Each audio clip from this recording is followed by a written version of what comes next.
ख़बरुनि जो सिलसिलो जारी है। अचो लाड़काणे में ॾिसूं था हीअ रिपोर्ट।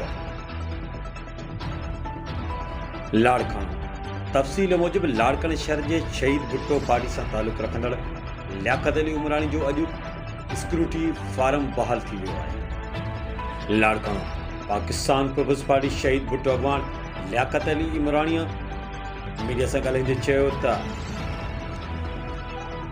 हिन वक़्तु सिंध समेत सॼे मुल्क में आम इलेक्शन जूं तयारियूं हली रहियूं आहिनि, जंहिं लाइ सिंध जे अवाम खे घुरिजे त हू गुज़िरियल साल पयल बरसातुनि खां पोइ पैदा थियल ॿोॾि वारी सूरत हाल ऐं बरसाति सबबु किरी पियल घर ऐं कोरोना वायरस जो वक़्तु यादि कंदे वोट जो इस्तेमालु करे, छाकाणि जो हिननि ॿिन्ही ॾुखाइण वारनि वक़्तनि में कहिड़नि सियासतदान माण्हुनि ग़रीब मिसकिन ऐं बेसहारा माण्हुनि जी मदद कई हुई ऐं कहिड़नि मदद न कई हुई, छाकाणि जो असीं जेकी हालत सिंध समेत लाड़काणे जी ॾिठीसीं उन में त असांखे सिंध हुकूमत, ज़िला इंतिज़ामिया ऐं चूंडियल नुमाइंदा किथे बि नज़र न आया।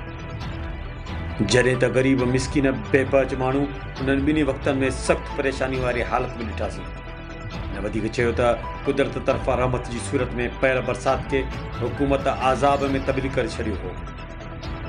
सॼी सिंध खे हथ सां ॿोड़े ॿाहिरिनि मुल्कनि खां इमदादी तौरु माल अरबनि रुपया डॉलर पंहिंजे पेट में हया विया। उन वक़्तु सिंध जे हक़ी वारसनि खे निंदड़को ऐं बेयारो मददगार छॾियो वियो।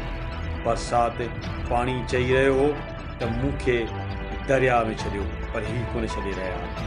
ॾिसंदा रहो मुंहिंजी सिंध न्यूज़ चैनल लाड़काणो।